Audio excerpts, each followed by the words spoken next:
नमस्कार दोस्तों, जय श्री कृष्ण, राधे राधे। दोस्तों, कहा जाता है कि शादी के बाद पति की किस्मत पत्नी के ऊपर काफी हद तक निर्भर रहती है। शादी के बाद कुछ लोगों की किस्मत पूरी तरह से बदल जाती है और सफलता की राह पर चलने लगती है। वहीं कुछ लोगों की किस्मत शादी के बाद से ही बर्बाद होना शुरू हो जाती है। बर्बादी का कारण पत्नियों की कुछ गलतियां भी हो सकती हैं। भविष्य पुराण में पति पत्नियों के कुछ नियमों का जिक्र किया गया है, जिसमें पत्नी की कुछ गलतियों के बारे में बताया गया है। अगर पत्नी शादी के बाद कुछ गलती करती है तो उसका सीधा असर उसके पति पर और उसकी किस्मत पर पड़ता है। अगर आप पति के साथ भोजन करती है तो ये वीडियो जरूर देखिएगा। तो दोस्तों, चलते हैं और सुनते हैं गुरुजी से कि वो क्या कहते हैं इसके बारे में। नमस्कार दोस्तों, स्वागत है आप सभी का एक बार फिर से। दोस्तों, सच्ची श्रद्धा से कमेंट में जरूर लिखें हर हर महादेव, राधे राधे।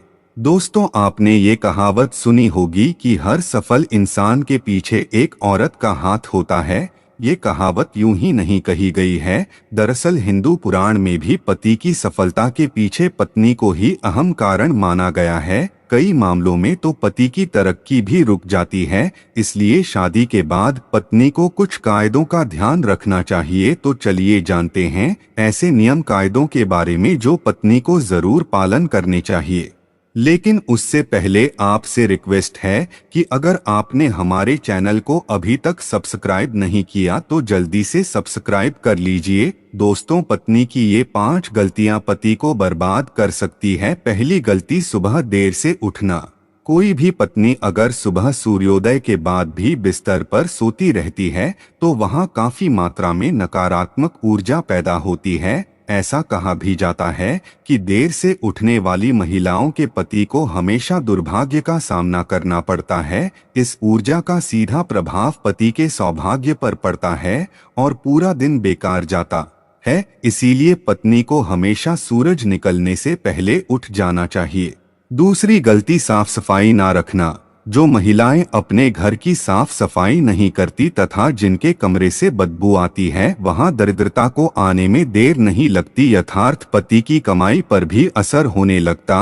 माना जाता है जो महिला गंदगी रखती है उसके पति का खर्च ज्यादा होता है। इसलिए पत्नी को घर और कमरे की हमेशा साफ सफाई करनी ही चाहिए।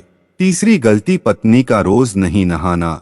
जो भी पत्नी या महिला रोज नहीं नहाती हैं, यह अपने आप को साफ नहीं रखती है। वो महिला नेगेटिव एनर्जी हुई रहती है और इसके इर्द गिर्द नेगेटिव और ऊर्जाओं का भी आभास होता है। दोस्तों, ऐसे में पति आलसी हो जाता है और उसे काम में या किसी भी चीज में मन ही नहीं लगता। चौथी गलती, पत्नी का लड़ना और कटु वचन बोलना। अगर महिला अपने पति से हर बात पर लड़ती है या झगड़ती है तो पति का माइंड डाइवर्ट हो जाता है, जिसका असर उसके काम और व्यवहार पर भी दिखता है। पांचवी गलती, खाने में भेदभाव करना।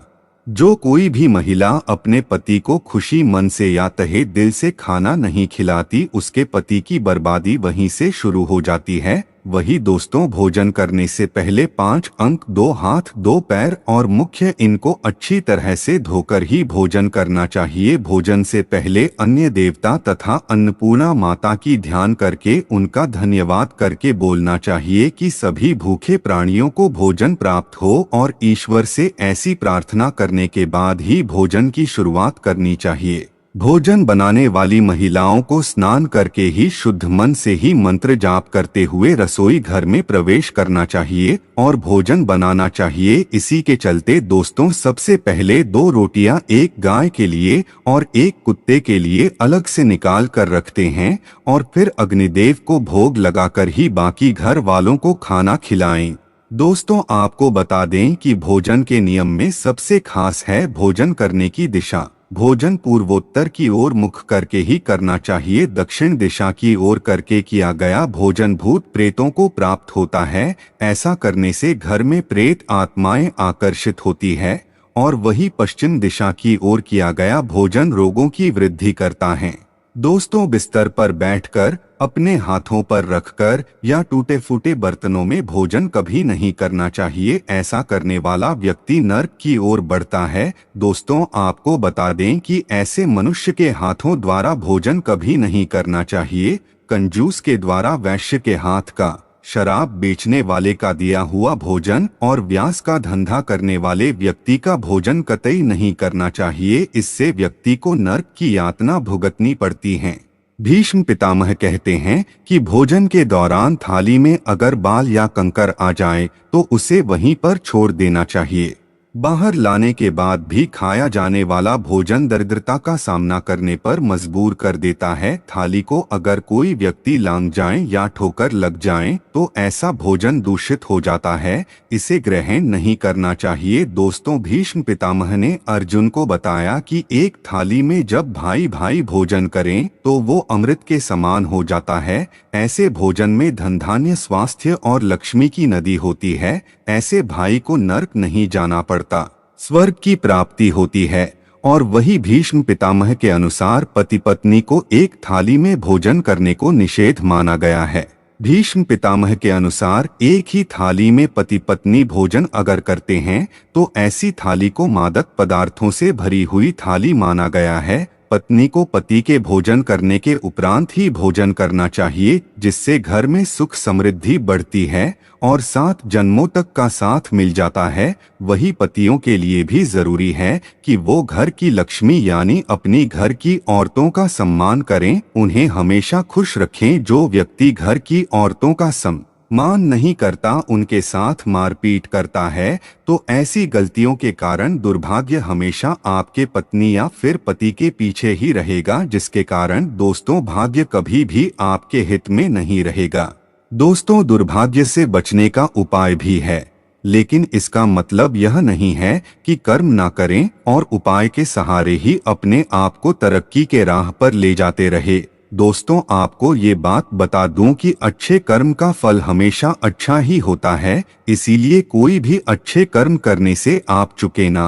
रोज सुबह उठकर सच्चे मन से बिना किसी फल का आशा करते हुए अगर गायत्री मंत्र का ध्यान करें तो इससे आपको सद्बुद्धि की प्राप्ति होगी।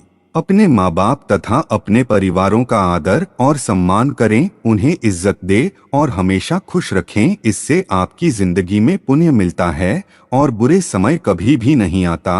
अब जो मैं आपको बताने जा रहा हूँ उसको सूर्योदय के बाद और सूर्यास्त से पहले आपको करना है। आप एक रोटी ले और उसको अपने ऊपर से घड़ी की दिशा में 31 बार घुमाना है। ये करने के बाद रोटी किसी कुत्ते या फिर किसी नदी में बहा दें, इससे दुर्भाग्य आपके पास कभी नहीं भटकेगा।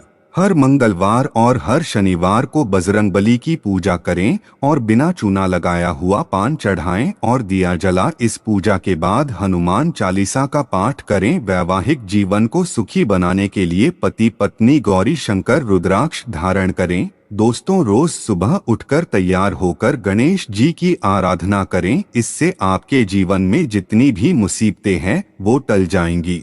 सायंकाल के समय घर के सभी सदस्यों को मिलकर आरती भजन करना चाहिए। भारतीय परंपराओं में ये शामिल हैं। इसके पीछे ना धर्म है बल्कि इससे घर में सकारात्मक ऊर्जा का संचार होता है, देवी लक्ष्मी का घर में आगमन बना रहता है और सुख समृद्धि आती है। संध्या के समय रोने उदास बैठने से नकारात्मक भाव का संचार होता है, ऐसा ना करें।